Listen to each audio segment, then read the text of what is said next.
Alright everybody, Revolver84 here again, and today we're going to do a review of Metal Gear Solid 5 The Phantom Pain. Now before I begin, I am a little bit biased, like as you all know. I'm called Revolver, as I was inspired by Revolver Ocelot from the original Metal Gear Solid, and I do have a bit of an affinity for the series, but I'm going to try and not let that cloud me judgment. I'm going to try and give you a fair review on what everyone considers to be a pretty good game. So, what is Metal Gear Solid 5 The Phantom Pain? So, you play as Venom Snake, aka Big Boss, and it's set in the 1980s. You've woken up in Cyprus in a hospital, you're concussed, and basically you're building up your private military organisation, your PMC, your private military company, and taking out contracts during the Cold War in Afghanistan and in Africa. So what does that mean in gameplay terms? Well, this is very much a stealth 'em up. In fact, its soul is a tactical espionage stealth 'em up, or so the game's developed by legendary Hideo Kojima has you believe.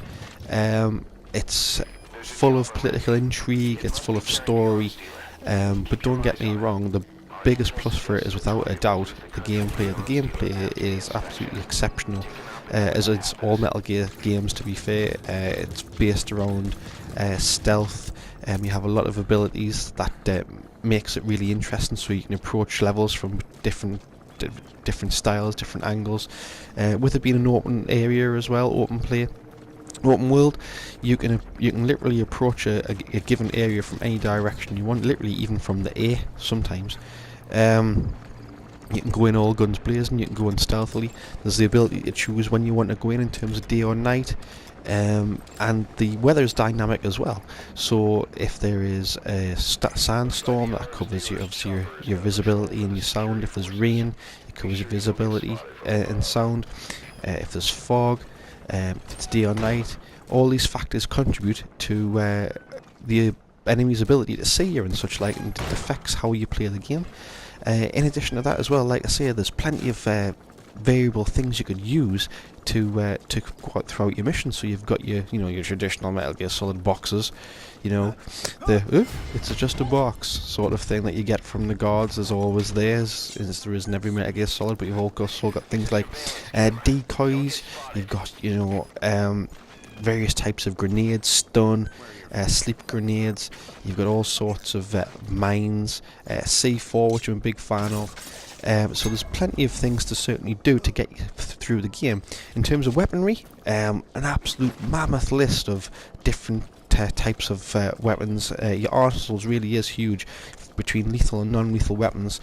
You've got close quarter weapons, pistols, handguns, rifles, assault rifles, shotguns, sniper rifles, all the way up to RPGs and full-on rocket launchers type of thing.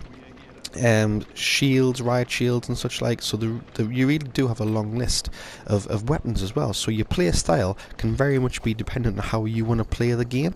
So what will you be doing when you're playing the game? Well, the gameplay is actually really good, but the missions themselves, what you'll be doing is you'll be basically trying to infiltrate a particular area, where that be some sort of military base, an outpost, some sort of guard post type of thing, a village. You'll be infiltrating somewhere, and you'll either be trying to get some sort of intelligence, you'll be trying to extract someone or something, or you'll be trying to rescue someone, or you'll be trying to assassinate someone. Now, that doesn't sound like a lot of things to do, but because the areas are so varied and it takes so long to get through them, that actually is a lot to do, really.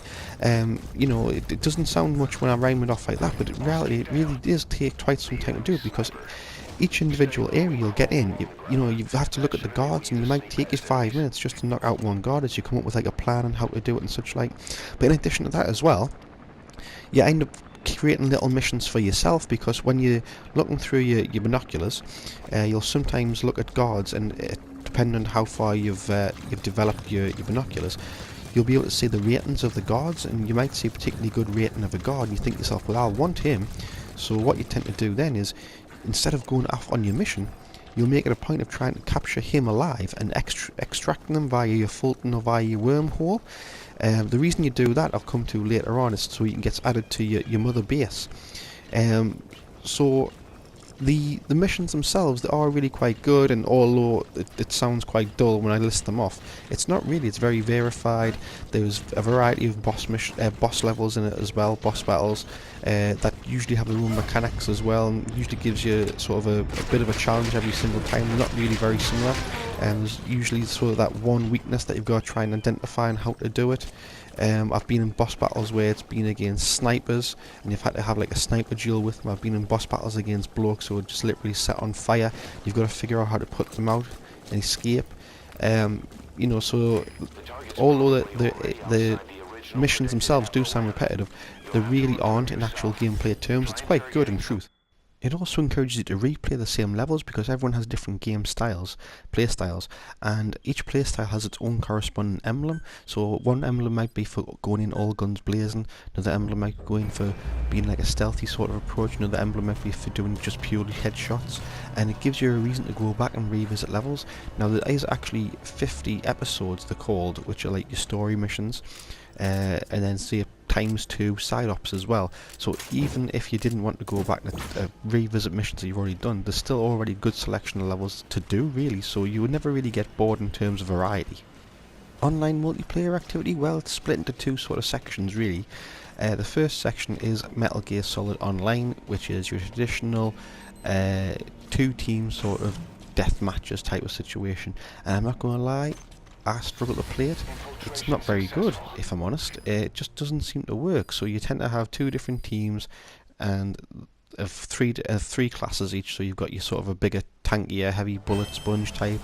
You've got your sort of average, middle of the road type of guy, and you've got your proper stealthy sort of guy. And it doesn't really work. The combat's pretty poor. In truth, you tend to find yourself running around like a headless chicken most of the time. There's no real enjoyment in it. The other online side is the forward operating base infiltration missions. So during the game you create a number of they're called mother bases and then forward operating bases, which is essentially just like big oil rigs, and you'll deck them out with soldiers that you've extracted via Fulton and equipment like machine guns, and also as well during your gameplay you'll also purchase items for them like guns to use and stuff, and they'll guard it. And the reason you want to build that mother base up is because for all the decks that you have, it'll improve your chances of researching things, it'll improve your chances of support activity like calling in airstrikes or helicopters and such like, and it'll improve your intel on the area itself, so it's worthwhile doing. But as part of online, other players can come into your mother base and your forward operating base and raid it. They can come in, they can Fulton some of your guys, they can take a lot of your material, but similarly you can do it back to them as well, and you can put on like a leaderboard and such like, and every once in a while there's an event as well. That part of the gameplay is actually alright, and some people take it really seriously. Like I've seen ranks where they've got really good, really high, well defended sort of bases, and it takes some thought and time to do it. It is another element of the game, and it does add longevity to it, but don't get us wrong, it's very much like a supplementary sort of game style. The game itself is very much a single player sort of experience, story driven, with excellent sort of gameplay, but it's always good to have some sort of additional online activities in the modern age for video games, and that's what them are. Graphics, yeah, good, not great, but of a very high standard. Excellent shadowing, nice smooth textures, plenty of detail, especially in things like grass and stuff when you've got to crawl through it. I've seen no glitching sort of activity. I've never fell through the floor before, had guys, you know, standing with feet in the middle of the floor or going through walls or anything. It's set out in a way that sort of makes sense, so like bases will have, you know, like towers in the appropriate sort of entrances and such like, and they'll have barbed wire fences in the right sort of place and such like, so it does help you get immersed. So the graphics certainly isn't a problem at all, and it really is one of the key selling points of the game. But don't get me wrong, the main selling point of the game by a long way is the gameplay itself. The gameplay is excellent. The variety, your choice, your ability to do whatever you feel like you want to do. You can approach your level from so many different angles. It really does add a lot of element of personalisation and feeling like you've created this own game for yourself. In truth, the gameplay is absolutely second to none really. Comes highly recommended, and it really is the sort of single reason why anyone would buy this game. Story plot way, I'm not going to lie, it's a bit confusing like all Metal Gear Solid games. There's a lot of bump in the background that doesn't really tie into anything in particular, but there is an underlying story, and that is the development of your own private company, your mercenary organisation, the way it grows, the way it develops into Outer Heaven, where it takes in sort of young children, child soldiers and such like, and tries to provide them a home. It does tie into the whole Metal Gear storyline as well, with the development of the original Metal Gears and such like. You can see that research taking place. There are characters who come in from the series, so you've got your Emmerichs and your Revolver Ocelots and your Millers, you know, who your future Grey Foxes and such like. And it's good to see these characters earlier on in their life, and you can understand where they've come from and what they're all about, and you can sort of get an understanding as well as why Big Boss sort of went from being you know, that straight line government agent all the way through to being the ultimate enemy in reality. So obviously it started in Snake Eater, and it really does evolve it to a point where you can sort of see why he's seen as the bad guy by the time Metal Gear Solid starts. So I guess it's probably that time where I need to give it a score. So in summary, graphics good, gameplay absolutely excellent. Online, there is a really bad Metal Gear Solid Online element, which is poor, but the infiltration missions for your fobs is quite good. Not great, quite good. It adds a nice supplementary thing to it. You do feel like there's plenty of things to do, you're never really bored, the world's really vast and wide, and although you go to the same locations a couple of times over and over and over again to do the same missions, you do feel like each experience is quite unique and different because of all the different options available to you.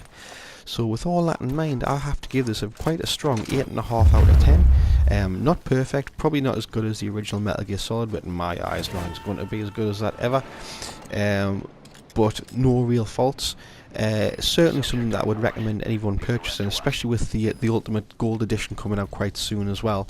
It's certainly something that people should consider. I can't really fault it, really, in truth, especially if you didn't get the Gold Edition, you just ported it, you know, from the shop now. You can usually get it for about sort of £25–30, and you wouldn't be upset with that purchase, to be fair. Age groups, I'd say it's suitable for anyone from the ages of sort of 8 and up, really. But obviously, the older you are, the more you'll enjoy it, because the more you put like sort of a reference to the storyline. You can maybe be a bit more intricate with your gameplay and such like. But yeah, it's quite an accessible game, and I would recommend it. So get out there, peeps, and get it bought. I hope this review's been useful for yourselves. I hope you've enjoyed it. I hope I haven't missed anything. Can you let us know in the comments below if you have anything else you'd like to talk about regarding the game, guides and such like, or if you think I've underscored it or overscored it. Let us know what you think in the comments below. Thanks very much for watching, peeps. I hope you enjoyed. Speak to you in a bit. Ta-da!